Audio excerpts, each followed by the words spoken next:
नवनियुक्त प्रदेश कांग्रेस कमेटी के तमाम उपाध्यक्षगण, तमाम महामंत्रीगण, सचिवगण,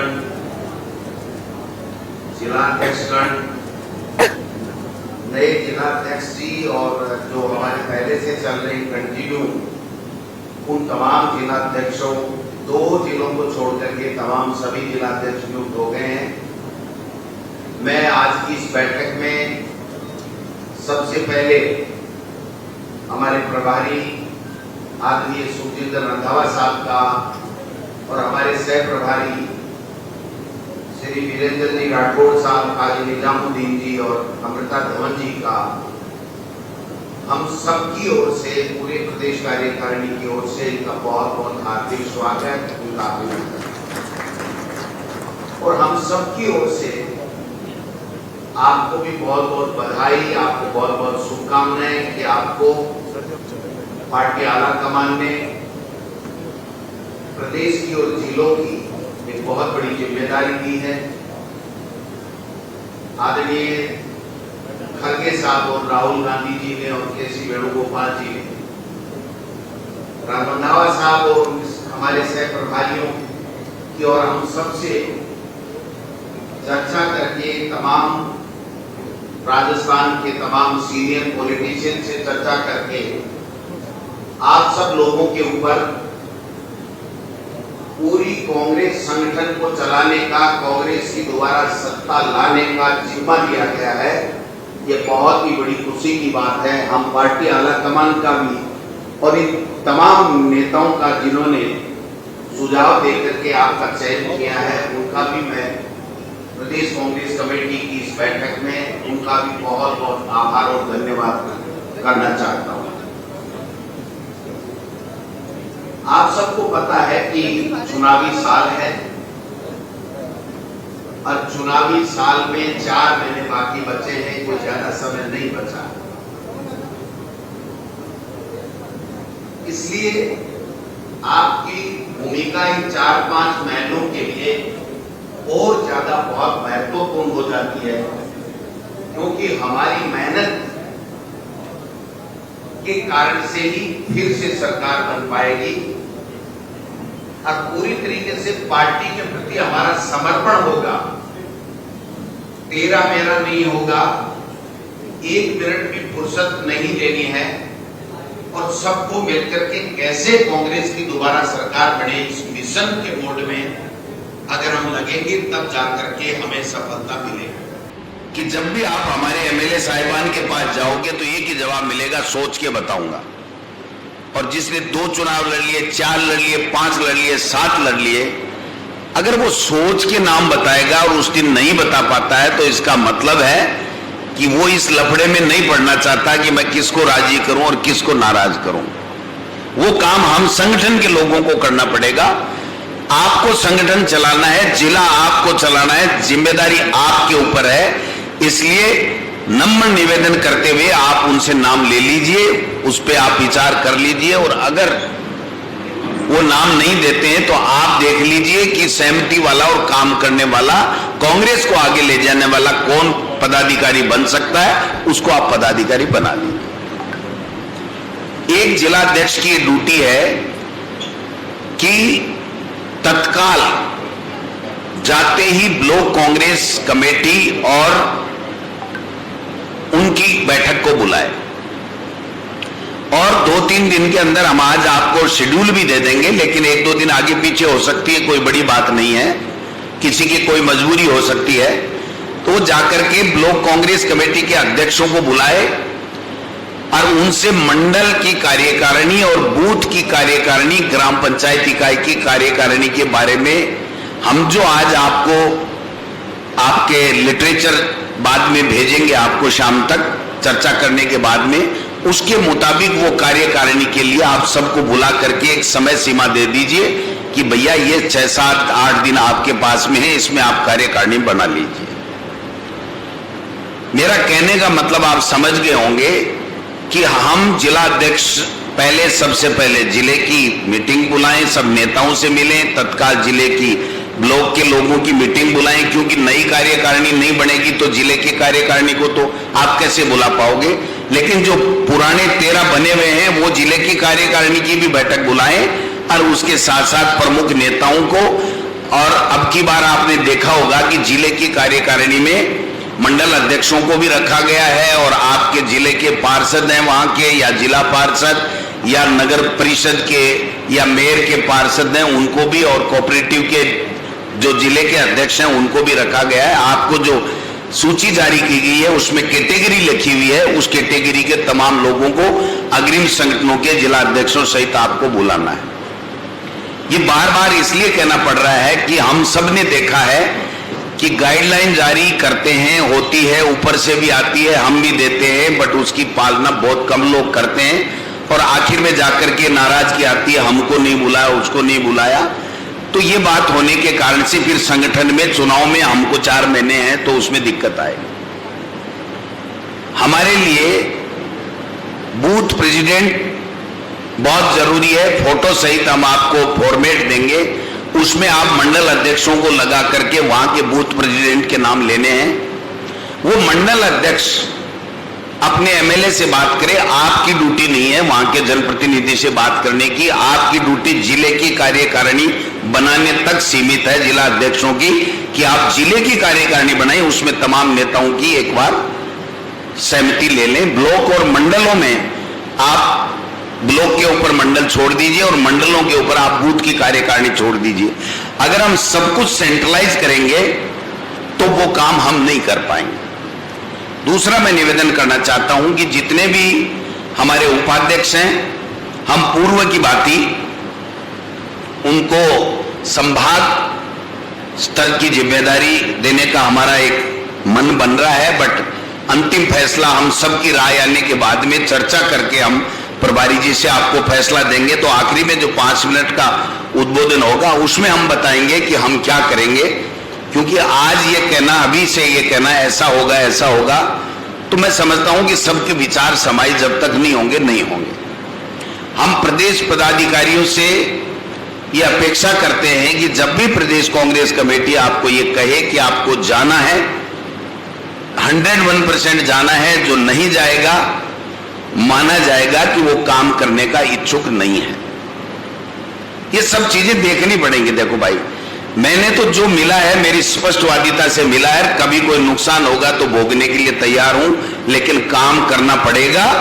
मुझे अच्छी तरह याद है कि अविनाश पांडे जी जब महामंत्री थे तो वहां पर जब सरकार बन रही थी तो काजी साहब मौजूद थे।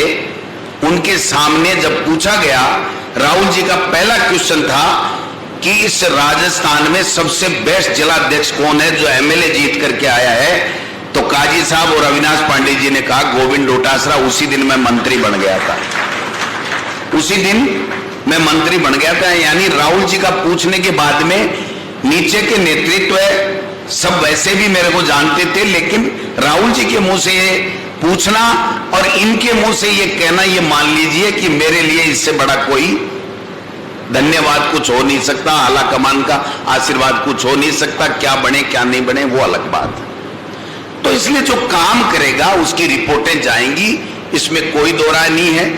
जो सबसे पहले जिला अध्यक्ष कार्यकारिणी बना के देगा, नीचे की टीम बना के देगा, मैं समझता हूं कि कल हमने एक फैसला लिया था प्रभारी जी की और सह प्रभारी जी की सहमति से कि हम उन बेस्ट जो मंडल ब्लॉक अध्यक्ष हैं 10% उनको सम्मानित करके खड़गे साहब और उनसे श्रेष्ठ बेस्ट उसका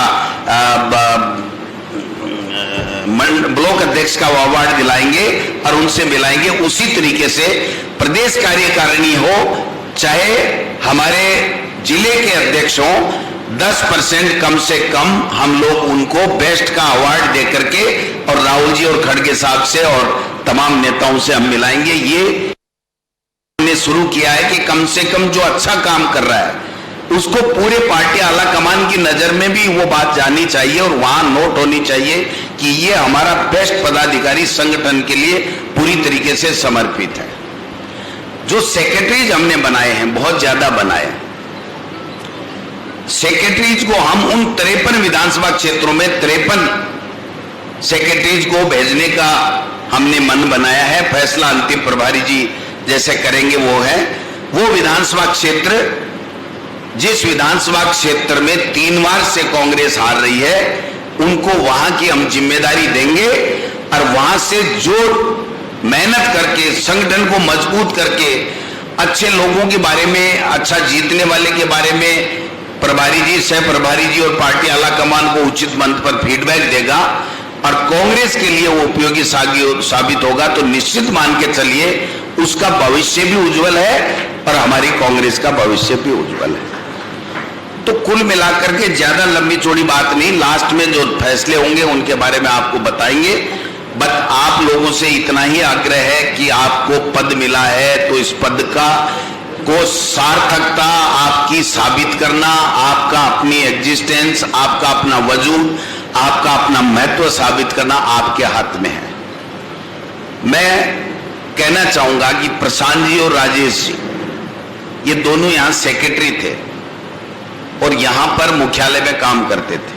हम लोग जिलाध्यक्ष थे, फिर हम उपाध्यक्ष आ गए, लेकिन इन दोनों ने इतना अच्छा यहां पर काम किया था कि आज भी लोग कहते हैं कि भाई जब हम पीसीसी में आते थे तो बाकी तो थे ही थे, लेकिन ये हर समय हर बात में तैनात रहते थे। इससे आप अंदाजा लगा सकते हो कि कांग्रेस में जो काम करता है उसका महत्व होता है और उसको सब लोग मानते हैं, ऐसा मेरा मानना है।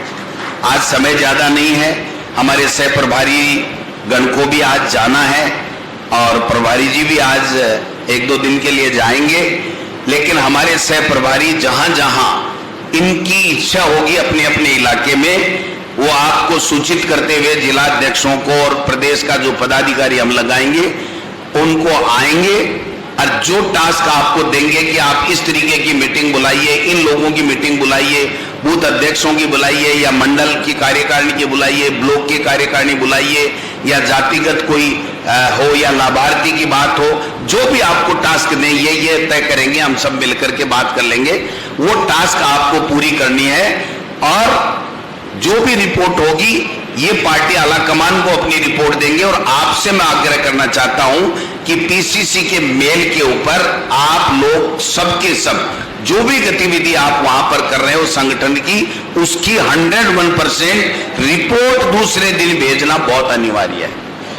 दूसरे दिन आप जब गए हो, आपने कार्यक्रम किया है, उसके बाद में जो अखबार में आपका आया है उसको अटैच करते हुए आप शाम तक उसकी रिपोर्ट प्रदेश कांग्रेस कमेटी में भेजेंगे।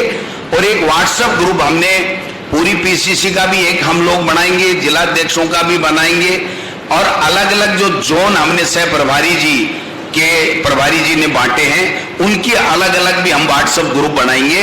लेकिन व्हाट्सएप हमने 39 हमारे पदाधिकारियों का भी बनाया था। मुझे कहते हुए बड़ी तकलीफ हो रही है कि 39 में से 11 लोग थे जो हमारे पीसीसी की एक्टिविटी और अपनी एक्टिविटी के बारे में नोटेड या कोई रिपोर्ट भेजते थे, बाकी व्हाट्सएप देखते ही नहीं थे। तो जो नहीं देखते थे उनमें से कुछ लोगों को हमने नमस्कार भी किया है, धन्यवाद भी दिया है। तो मैं नहीं चाहता कि हम में से किसी को केसी वेणुगोपाल जी या सुखजिंदर जी रंधावा साहब के लिए आपने कार्य किया, अब तक इसके लिए धन्यवाद, आगे से इसको जिम्मेदारी दी जाती है, ये व्हाट्सएप हमको नहीं देखना पड़े, ये मैं आपसे रिक्वेस्ट करना चाहता हूं। उसमें आप भी हो, मैं भी हूं, मैं कोई अलग नहीं हूं। अगर मैं काम नहीं करूंगा तो मेरे को भी धन्यवाद लेकर के दूसरे को जिम्मेदारी दी जा सकती है और दी जाती रही है। इसलिए किसी को कोई गलतफहमी नहीं होना चाहिए कि मैं पदाधिकारी बन गया, अमुक आदमी की सिफारिश से बन गया, अमुक की सिफारिश से बन गया। हो सकता है किसी ने किसी सीनियर नेता ने आपका नाम लिया हो, बट इसका मतलब वो है कि वो सीनियर नेता ये चाहता है कि आप कांग्रेस के लिए कंट्रीब्यूशन करें और कांग्रेस को मजबूत करके दोबारा राज लाएं। उसका मतलब ये नहीं है कि आप उसके इर्द गिर्द घूमें और वो कहे तो पीसीसी में या जिले में जाएं, वो नहीं कहे तो नहीं जाएं, इसके लिए नहीं है, मैं समझता हूं। इसलिए कड़वी बात भी होगी, मीठी भी होगी, भाईचारे की भी बात होगी। अब ज्यादा लंबी चौड़ी बात हम लोग नहीं करेंगे। हम चाहेंगे कि ये सब लोग बात भी बोलें और उसके बाद में अगर समय होगा हमारे मुख्यमंत्री जी के और हमारे संवाद के बीच में, तो आपसे भी कोई सुझाव होगा तो हम ले लेंगे। लेकिन चूंकि जैसा मुझे बताया गया है कि सह प्रभारीगण आज थोड़ा जल्दी जाने के मूड में है, इनकी अतिवृष्टि और कई समस्याएं हैं, तो इनके ऊपर निर्भर करता है कि हमको कितने समय तक किसको बुलाना है, कैसे करना है। तो इनकी जैसा हिसाब होगा उसी हिसाब से हम लोग काम करेंगे। ये जो कार्यकारिणी बनाने का काम है, नीचे की बूथ और इकाइयां बनाने का काम है, ये भाई साहब इसमें कोई कंप्रोमाइजन नहीं होगा। मैं आपको बता देता हूं, मुझे पता है कि 15-20 लोग ऐसे आए हैं जो हमारी किसी न किसी की सिफारिश से आए हैं, बट वो 15-20 लोग अब उस सिफारिश को भूल जाएं कि गोविंद डोटासरा ने मदद की, किसने की। कांग्रेस के खड़गे साहब के हस्ताक्षर होने के बाद में और राहुल जी के इस लिस्ट के अवलोकन के बाद में वो सब कांग्रेस के लोग और कांग्रेस के लिए काम करेंगे, ये संकल्प हमारा होना चाहिए। तो व्हाट्सएप ग्रुप हर हाल में उसका जवाब देना, जो एक्टिविटी कर रहे हैं वो आपकी डालना, पूरी रिपोर्ट की, कोई भी कार्यक्रम हो रहा है उसकी मेल डालना, कार्यकारिणी बनाना और जहां जब जिम्मेदारी दे तब जाना। एक बात और कहना चाहता हूं, अगर मुख्यमंत्री जा रहा हो, हमारे प्रभारी जी और हम लोग आ रहे हों या हमारे सह प्रभारी आ रहा हो, अगर जिस जिले में या जिस इलाके में आ रहे हैं और उसमें अगर हमारा पदाधिकारी उनको बिना उनसे छुट्टी लिए किसी अत्यावश्यक कार्य हो तो अगर नहीं आया तो ये मान लेना उसी दिन शाम को सह धन्यवाद सेवाएं समाप्त की जाती हैं। ये मैं कहना चाहता हूं, क्योंकि जब पार्टी आला कमान के पदाधिकारी आ रहे हैं कहां से चल के और हम वहां नहीं जा रहे हैं, इसका मतलब हमारे काम करने की इच्छा नहीं। ये कड़ा संदेश मुझे प्रभारी जी ने कहा था कि ये चुनावी साल है, मीठा मीठा बोलना, बट इतनी बात तो करनी पड़ेगी। देखो इतने नहीं करेंगे तो हम मैं पिया मेरा बैल पिया कुआं डस, तो फिर क्या फायदा। सबको पानी मिलना चाहिए, पार्टी मजबूत होकर के, क्योंकि हमारे पास में योजनाएं बहुत शानदार है, हमारे पास में काम बहुत शानदार है। और कुछ लोग, बहुत से लोग ऐसे बैठे हैं जो इस बीजेपी और आरएसएस को ठोक के जवाब देते हैं, और जब मेरा गला नहीं काट सकते तो तुम्हारा क्या बिगाड़ लेंगे जी। बोलो ठोक के, आरएसएस गड़बड़ कर रहा है बोलो, बीजेपी गड़बड़ कर रही है बोलो, किसी के खिलाफ। ये समय वो नहीं है कि हम दोस्ती निभाएं एक दूसरे से, हमारे कई लोग निभाते हैं, मैं मानता हूं, मुझे पता है, समझे कि नहीं। किसी के कहने से अधिकारी चेंज हो जाते हैं, बीजेपी के पदाधिकारी के और एमएलए के कहने से, और कांग्रेस के कार्यकर्ता या एमएलए के कहने से नहीं होते हैं। कई तरह की दिक्कतें आती हैं और हम जब फील्ड में जाते हैं संगठन के लोग तो ये बात सुनने को मिलती है। बट मैं आपसे निवेदन करना चाहता हूं कि हम संगठन के लोग हैं, सरकार हमने बनाई है, सबने मिलकर के बनाई है। दोबारा अगर सरकार आती है तो संगठन के कारण से आएगी, और संगठन को जो महत्व देगा मैं समझता हूं कि उसका उज्जवल भविष्य होगा, इसमें कोई दो राय नहीं है। इसका जीता जागता नमूना गोविंद डोटासरा आपके सामने है। आप सब लोग आए, आपका बहुत बहुत धन्यवाद।